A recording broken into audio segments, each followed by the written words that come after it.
So in terms of polygons, you know that essentially it's made out of straight lines, right, joined together. So what's the polygon with the minimum number of sides? Triangle, right? So let's start with that.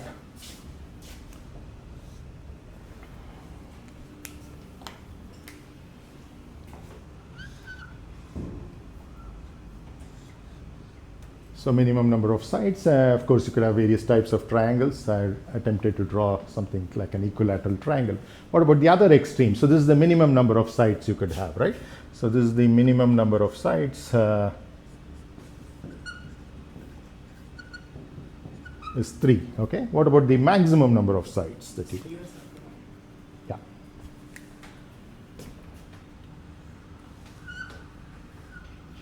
So essentially, you have the maximum number of sides tending to infinity, right?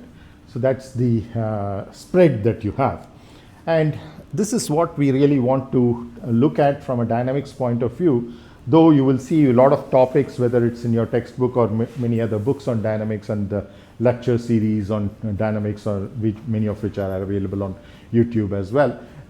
You would see there's many different categorizations of topics, but if you look at it, you could actually see all of them in a very, very common framework, which is what we will try to look at, so that then we will start understanding things as a special case, okay?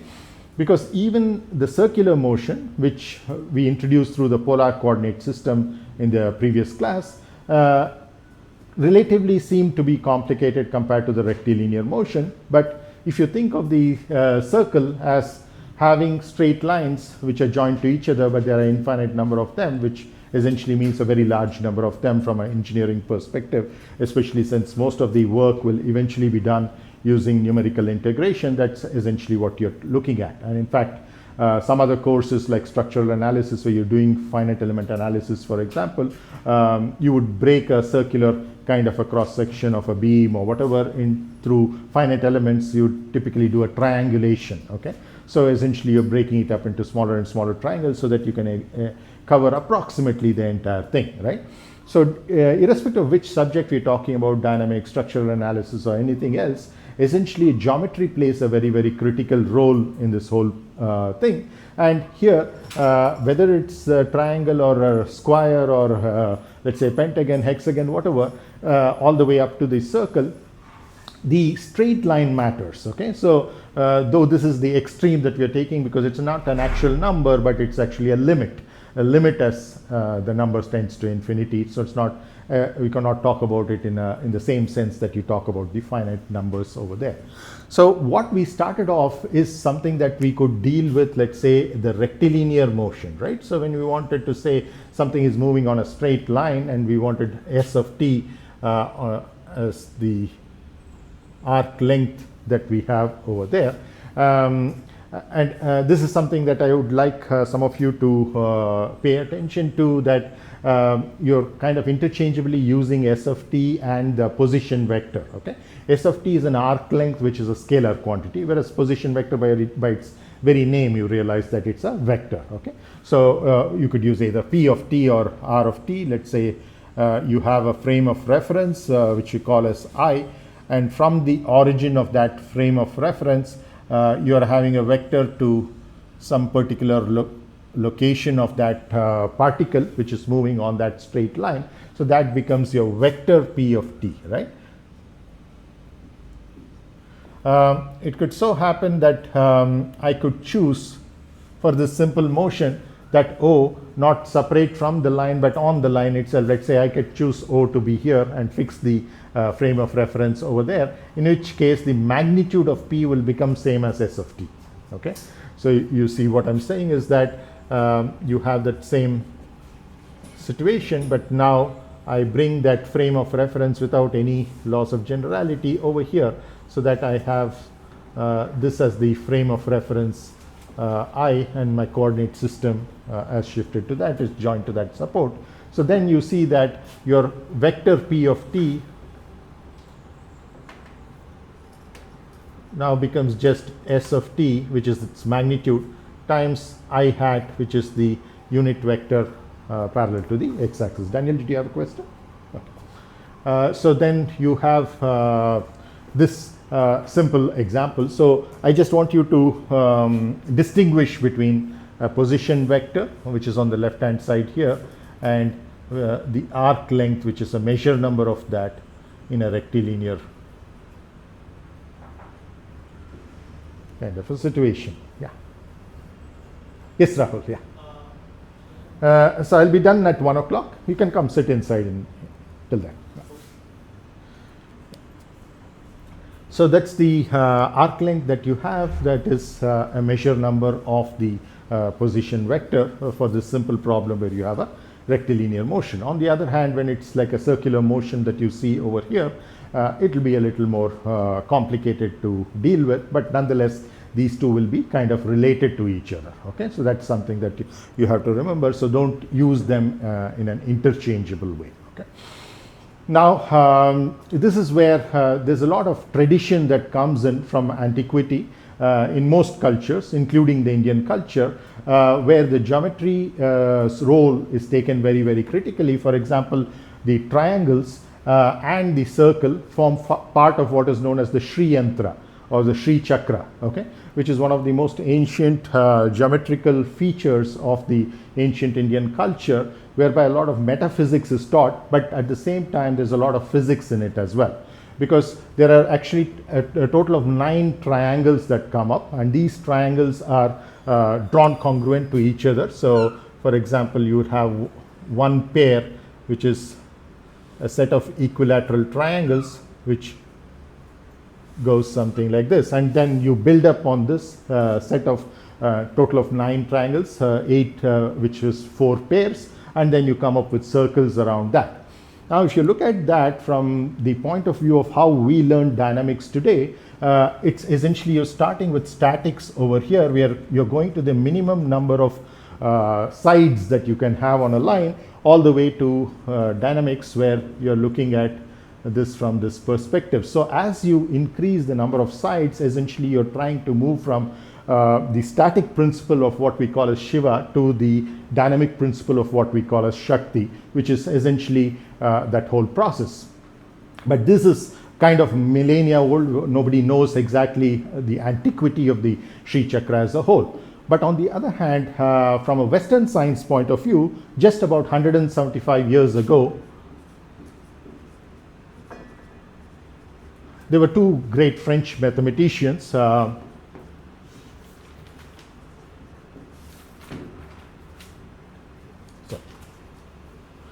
Frenet and Serre,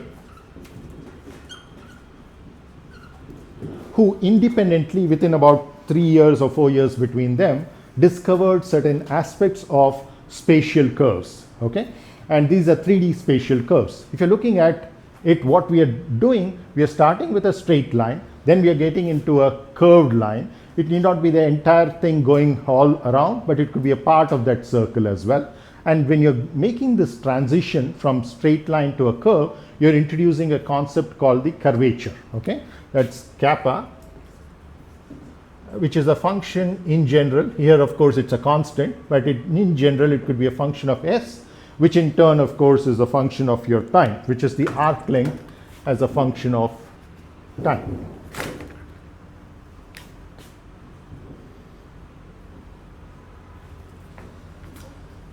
Let me practice what I preach.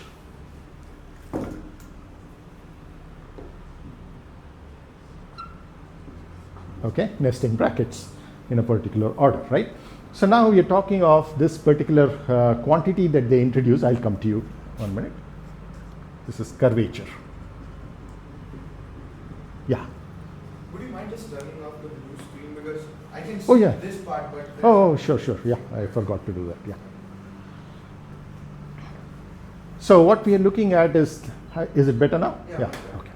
So this is the curvature that we are talking about, and this is one of the things that Frenet and Serre introduced, and of course there are other concepts that they go to. One is of course going from a straight line to a curved line, not necessarily, as I said, a circle, but any curved line which is on the plane of on a particular plane. Okay, so a planar curve, or what we call as the 2D kind of a curved kind of a motion. So now with the help of this curvature, we are able to move from 1D motion to 2D motion in general. It could be any arbitrary curve that you have, right? And so unlike this, in this curve you see that the curvature is actually changing its value as you go along this particular curve. In fact, it's probably even changing the sign because it's concave in convex in some location, it's concave in the other, so it could even be changing sign. So that's essentially your kappa of S.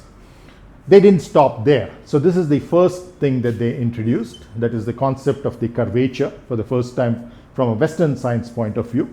And the second thing that they introduced is, now you've gone from a straight line to a curve, fine, but you're still having a planar curve, right? So now you want to introduce another quantity which they called as torsion, which is also a function of the same quantity, which is the arc length, which in turn is a function of time. And then you're essentially looking at the ability to go from 2D or planar curves to 3D or spatial curves.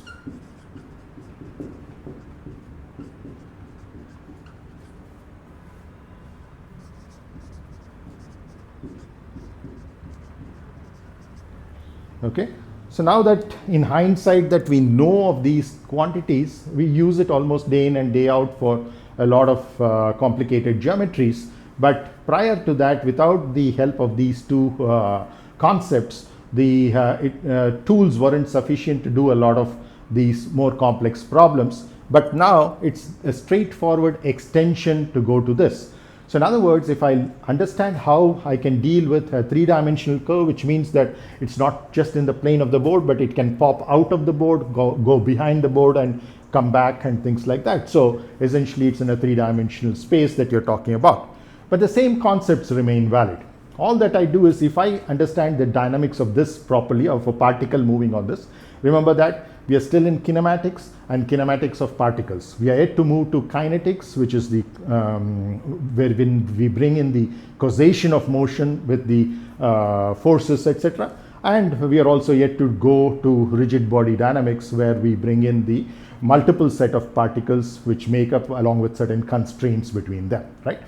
But at this stage, there's a huge development that has taken place, because if I understand the motion of a particular particle at some point in time, it's over there, S of t, then if I understand its motion from the position vectors point of view, which is what we define there as P of t, the position vector P of t, which in a simple Cartesian coordinate frame introduced in an inertial frame of reference I,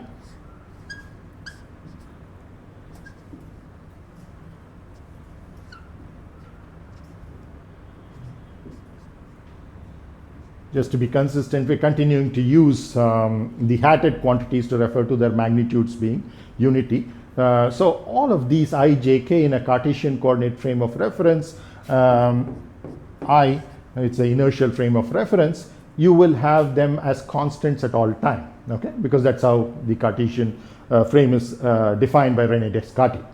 Right? Now that you have this inertial frame of reference with respect to which this is defined, your position vector now can be just very easily defined as x times I hat plus y times j hat plus z times k hat, as we have been doing before, right? Now, if we have the position vector, we know that taking the time derivative of that with respect to the inertial frame of reference will give you the velocity. Again, if you take one more derivative, it will give you the acceleration, right? So you have a, let's say, a p dot in I, that's your velocity, okay? Then you have the acceleration that we talked about, where you have the position vector second derivative, again with respect to the inertial frame of reference, because it's a vector and its derivative with respect to the scalar, you always have to mention as a pre-superscript the reference frame with respect to which it is taken. And remember that in this particular case, we took for a rectilinear motion to revisit your high school physics and try to get back from there some of these very simple formula, like let's say V is equal to U plus AT, S is equal to UT plus 1/2 AT squared plus V squared is equal to U squared plus 2AS, or the V average is equal to U plus V by 2, which is also equal to S by T, right? Now, all of these were valid only for rectilinear motion, and one more thing that we mentioned. Do you remember what that is? What is the condition under which these are valid? Constant acceleration. Constant, very good. So constant acceleration, which means that this particular quantity that we are talking about is a constant K, or let's say not to confuse with the curvature, so C that you're talking about over here, right? Therefore, if you take the next derivative, so already we have taken the first derivative of P, we have taken the second derivative of P. So suppose we take the third derivative of P with respect to the same inertial frame of reference, this constant, because acceleration is a constant, this would have been equal to 0, right? But in general, we will of course not use these equations in the rest of our course. Some of the problems that you solved this morning, you could use that because acceleration was either constant or piecewise constant. So essentially transitioning from one constant value to another constant at a particular instant of time which was defined to you. Now that we will not have this, and therefore this will not be a constant, it will be some function of time, arbitrary function of time. You could have the third derivative of P. Anybody knows what that is called? Exactly. So this is called, again, I don't want to confuse with the J hat that we are using. So let me use a capital J here. So this is a jerk, and this is something that we will not use in this undergraduate level course, but it's important to be aware of it. For example, when you're doing what are known as impact dynamics problem, for example, or designing, let's say, a control dynamics system for, let's say, an aircraft, we have to, for smoother motion, you typically need to be looking at this particular quantity. Anybody aware of the fourth dot of P? Snap. What's that? Snap. Yeah.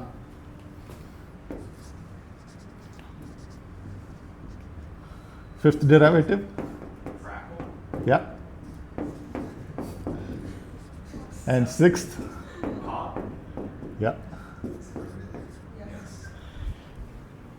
So these are things that become very critical when you're doing more advanced levels of dynamics, when you're like trying to look at all of them.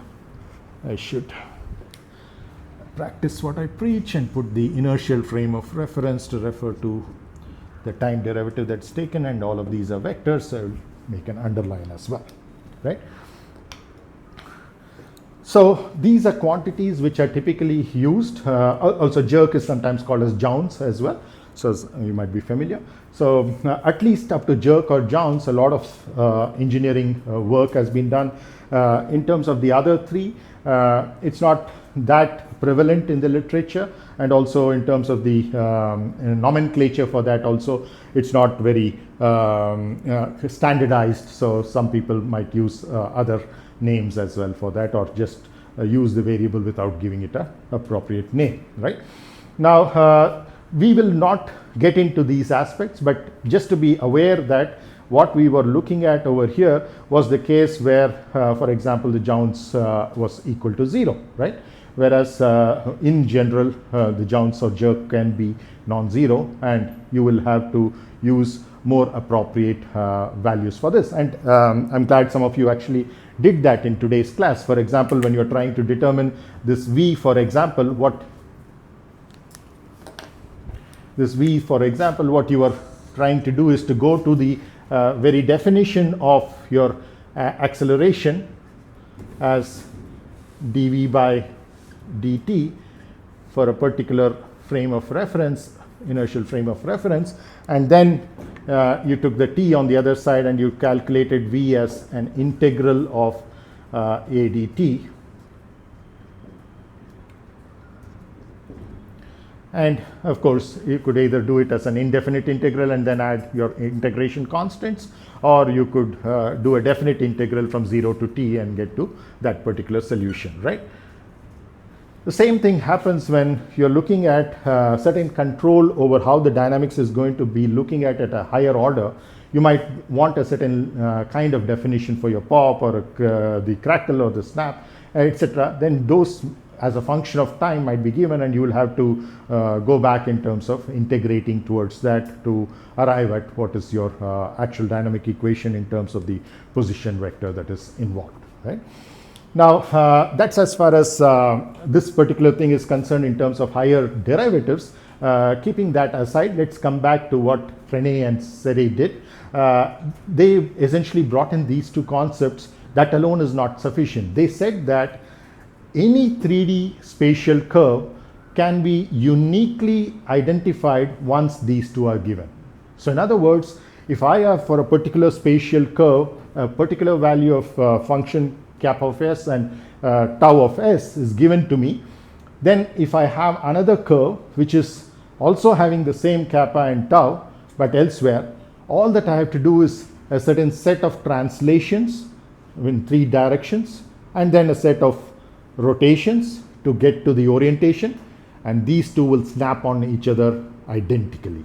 Okay, so that's the power of what Frenet and Serre have brought about by introducing these two concepts of curvature and torsion to essentially make things very, very simplified in terms of a lot of the dynamics that you would have to do. Because if you know the 3D spatial curve particle motion very well, everything else becomes a special case. If I want to go back from my spatial curve to a planar curve, all that I have to do is to set this guy to 0. Torsion is 0. You only have to deal with the curvature kappa, so you have a planar curve. Now, I can deal with any arbitrary planar curve, including all the way to the circle. And now if I want to get back to my rectilinear motion, the simplest case that I had, I have to set the other guy also to 0. So put your kappa also to 0. So then you end up with I, j, k being constants. Whereas what we were dealing with here is the polar coordinate, where we introduced the radial unit vector and the tangential or unit vector, which we called as e theta, er and e theta respectively.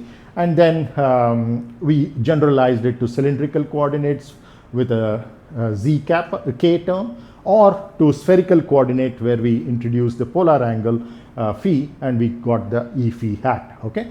Now the beauty of these models that you have, all starting from, on the one hand, your Cartesian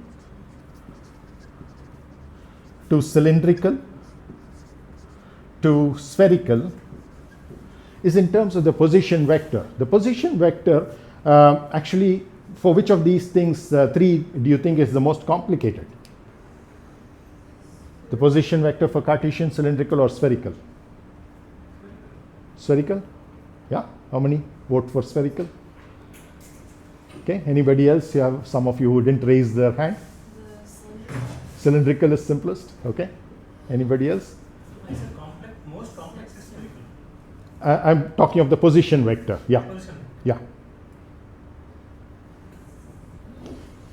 You had a point that cylindrical is simpler than spherical. That's true. Why did you say that? Because one of the coordinates is still constant. Mm-hmm. Mm-hmm. Yeah, yeah. So you remember the position vector? We wrote the expression in the previous class. What it was? Or just for polar? For polar, you remember 2D? It had theta, and then a different order. I can't remember. Okay, that's fine. That's fine. That's good enough.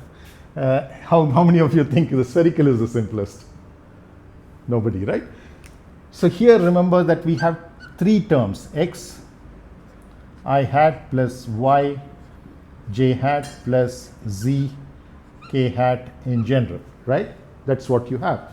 But if you recollect what we had in the cylindrical, it's just the polar times the zk, right? So the zk, of course, still remains plus zk. But the other term was just r e r hat, because if any arbitrary point anywhere on the plane can be identified once you get r and your er hat, because this is the origin that you have over there, and you're essentially going on that distance r, and then you have a unit vector there which is er hat. So now what happened to your theta? It's like baked into the direction ER, right? Beautiful, yeah. So your er hat is a function of theta. So your r times er hat is an implicit function of theta, and therefore you have only two terms in cylindrical, and gets even more simplified when you go to spherical. What do you think is the position vector there? We have not talked about it yet. Just guess. Yeah. Theta and phi. Those are the coordinates, and we are talking about the position vector p. So this is p, right? So your p, the position vector p is what we are looking at here. The same position vector for the same particle for the same problem. When you're using cylindrical coordinates, you could still be using the same frame of reference also, I, which we introduced, but just that we are introducing different coordinate measures. So remember, these are three important things: the frame of reference, the coordinate system, and the corresponding unit vectors. Okay, so hereafter for all of your homeworks, every one of your problems, I want you to state these three, just like you guys are doing a good job at stating what the problem is, what is given to you, what you want to find out, which is a very good way to start any problem. For dynamics problems, it's also important that you introduce these three. Okay, at least one frame of reference. Many problems might require more than one frame of reference. For each one of those frames of reference, a certain coordinate system that you would like to use, which is kind of natural to that, and then the unit vectors. Okay, now here you saw that in going from Cartesian to cylindrical, you didn't need to use theta because it's an angular measure, and your radial direction, as Daniel rightly pointed out, the unit vector takes care of the theta, so you don't need to bother. Same way, when you go to spherical, that radial unit vector er hat will not only take your azimuthal angle theta into picture, it will also take into account your polar angle phi also into picture. So you would have the simplest expression for the position vector over here, which is just er times er hat, just one term, gone down from 3 terms to 2 terms to 1 term. And everybody says cylindrical and spherical are very much more complex, right? But they do say that for a reason. Why? Because I guess ER hat is complicated to find, or it's not constant. Yeah, ER hat is just the radial direction, right? So you know the particle, you know the origin because you have fixed the inertial frame of reference. All that I have to do is just draw a straight line, right? So whether it's on this, traveling on this path or on this path or any planar curve or spatial curve, doesn't matter to me. All that I do is at a given instant of time, this is where the particle is, and there I join O and P, P being the particle, location of the particle, and I just join these two, and I get that vector, which is your r times er hat. Okay, so the unit vector along that direction is of course er hat, right? So it's not all that difficult to find P, but something else, finding something else is difficult. What is that? More difficult in the case of spherical compared to cylindrical, and even more difficult compared to Cartesian. The angles with which the coordinate has to rotate Uh-huh. at that particular point, Yeah. in order to match with the inertial frame that we have started with Uh-huh. for the position vector. So Yeah. that is, Yeah. So essentially what you're saying is that position vector alone is not sufficient for a problem. In a dynamics problem, you need to know the position, you need to know all these guys, right? At least up to the velocity and acceleration, if not the jerk, snap, crackle and pop, right? So we need to know the velocity and the acceleration, and to do that, I have to take the time derivative of these guys, right? Taking the time derivative of this is the simplest. Even though the position vector expression involves 3 terms, and here only 2 terms and only 1 term, in cylindrical and spherical, I have to take the time derivative not only of the measure numbers r, z over there, but also of the unit vectors er hat, okay? Which I don't need to do here because I hat, j hat and k hat are fixed in time, as we saw, right? So I need to take only x of t, y of t, and z of t, take their derivatives, first dot, second dot, third dot, etc., and go ahead. And these are measure numbers, so I don't even need to bother about which frame of reference I'm taking it in, because that is already factored into your I, j, and k. Okay. Now when you're trying to look at these quantities, here you have to take the product rule, and then therefore there will be an r dot times er hat plus r times er dot, right? So then you have to determine the er dot in terms of theta. Okay. So which is something we did fairly quickly in the last class. So I'll try to do that on board instead of using the slides today, so that you can follow through in a very clear step-by-step approach. So then you will realize that all of these are under the same paradigm, very special cases. If I understand the motion of a particle on a general 3D spatial curve, I can do it by setting my torsion equal to 0 for a planar curve. I can do it for a straight line or a rectilinear motion by setting my curvature also equal to 0. And then essentially all of these boil down to a single problem that you should be aware of. Okay, let's meet after lunch at 2.